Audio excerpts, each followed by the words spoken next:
शिवरात्रि का व्रत पालन कैसे करना चाहिए।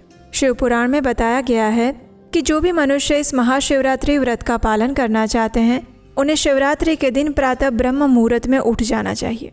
अत्यंत आनंद और प्रसन्नता के साथ स्नान करना चाहिए।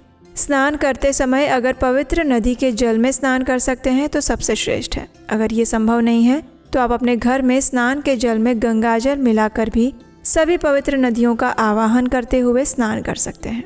शिवरात्रि के दिन प्रातःकालीन स्नान करते हुए विशेषकर गंगा जी का स्मरण करें और बाकी सभी नदियों का आवाहन करें और उसके लिए इस श्लोक का उच्चारण कर सकते हैं।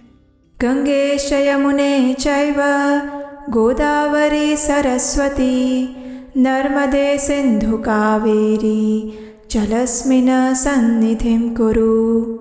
यानी हे सभी पवित्र नदियों, आप सभी यहाँ पर पधारें और मेरे स्नान जल में अवस्थान करें। स्नान के बाद स्वच्छ और शुद्ध वस्त्र धारण करें। तत्पश्चात अपने नियत कर्मों को पूर्ण करें। और शिव पुराण में विशेष रूप से इस बात का उल्लेख आता है कि शिवरात्रि के दिन किसी भी प्रकार से आलस्य को अपने पास नहीं आने देना चाहिए। शिवरात्रि का दिन अत्यंत पवित्र है और इसलिए पूर्ण उत्साह के साथ इस व्रत का पालन करना चाहिए। अब प्रातःकालीन दैनिक कार्य समाप्त करने के बाद सबसे पहले भगवान शिव के पास जाएं। अगर आपके घर में शिवलिंग है तो उनकी, और अगर नहीं है तो मंदिर में जाकर भगवान शिव के शिवलिंग की पूजा अर्चना करें। और सबसे पहले इस शिवरात्रि व्रत का संकल्प लें। संकल्प लेते हुए इस मंत्र का उच्चारण करें। देवदेव महादेव नीलकंठ नमोस्तुते कर्तुम इच्छाम्यहं देव शिवरात्रि व्रतं तव तव प्रभावात् देवेश निर्विघ्नेन भवेदिति कामाद्यः शत्रवो मां वै पीड़ां कुर्वन्तु नैव हि। इसका अर्थ है, हे देवदेव, हे महादेव, हे नीलकंठ, आपको नमस्कार है। हे देव, मैं आपके शिवरात्रि व्रत का अनुष्ठान करना चाहती हूँ। हे देवेश्वर, आपके प्रभाव से ये व्रत बिना किसी विघ्न और बाधा के पूर्ण हो जाए और काम आदि शत्रु मुझे पीड़ा ना दे, ऐसी कृपा करिएगा। इस संकल्प के साथ अब शिवरात्रि व्रत का उपवास आरंभ कर सकते हैं।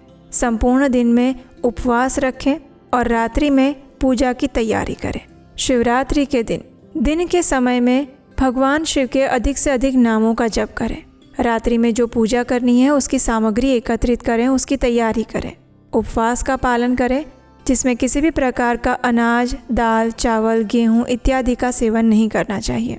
शिवरात्रि के दिन विशेष रूप से कई भक्त निर्जल उपवास रखते हैं और कई भक्त सजल या सफल उपवास भी रखते हैं। आप अपनी शारीरिक क्षमता देख के उस हिसाब से उपवास का पालन कर सकते हैं। अगर आवश्यकता लगती है तो जल, दूध, फल, कंदमूल इत्यादि ले सकते हैं। दिन के समय में भगवान शिव की सुंदर कथाओं का श्रवण करें। जितना अधिक भगवान के बारे में सुनेंगे उतना ही अधिक उनके प्रति आपकी श्रद्धा दृढ़ीभूत होती जाएगी। दिन के समय में प्रयास करके सोएं ना, आलस्य ना करें और फिर रात्रि के समय में जो पूजा करनी है उसकी तैयारी आरंभ करें। चलिए अब बात करते हैं महाशिवरात्रि पर्व के दिन किस विधि से पूजा करनी चाहिए। शिव पुराण में स्पष्ट रूप से वर्णन आता है जिसमें स्वयं भगवान शिव कहते हैं कि सोमवार की अष्टमी और कृष्ण पक्ष की चतुर्दशी, ये दोनों तिथियां मुझे प्रिय हैं, लेकिन इन सब में भी महाशिवरात्रि मुझे अत्यंत प्रिय है। ये व्रत सबसे अधिक बलवान है, इसलिए भोग और मोक्ष की इच्छा रखने वाले प्रत्येक मनुष्य को मुख्य रूप से इस महाशिवरात्रि व्रत का पालन करना चाहिए। इसे छोड़कर दूसरा कोई भी मनुष्यों के लिए हितकारक नहीं है। ये व्रत सबके लिए धर्म का उत्तम साधन है। और इस व्रत की सबसे सुंदर बात ये बताई गई है जिसमें शिव पुराण में आगे कहा गया है कि ये व्रत सभी के लिए है, यानी कि किसी भी वर्ण, जाति, आश्रम के लिए या फिर स्त्रियां, बालकों, वृद्ध, दास, दासियों के लिए और यहाँ तक कि देवताओं के लिए भी और देहधारी मनुष्यों के लिए भी ये व्रत सबसे ज़्यादा श्रेष्ठ बताया गया है। इस व्रत में किसी भी प्रकार का कोई भेदभाव नहीं है, चाहे कोई भी हो, किसी भी जाति का हो, स्त्री हो या पुरुष, बालक हो या वृद्ध, विवाहित हो या अविवाहित, विधवा हो या सधवा, कोई भी व्यक्ति इस व्रत का पालन कर सकता है और उससे मिलने वाला फल उस व्यक्ति को समान रूप से प्राप्त हो सकता है। शिव पुराण में इस व्रत का महात्म्य दर्शाते हुए ये भी कहा गया है कि शिवरात्रि का ये व्रत करोड़ों हत्याओं के पाप का भी नाश कर देता है। इस महाशिवरात्रि में जब आप भगवान शिव की पूजा करते हैं तो आपको उसमें कौन कौन सी सामग्री की आवश्यकता पड़ेगी, चलिए अब इस विषय में बात करते हैं।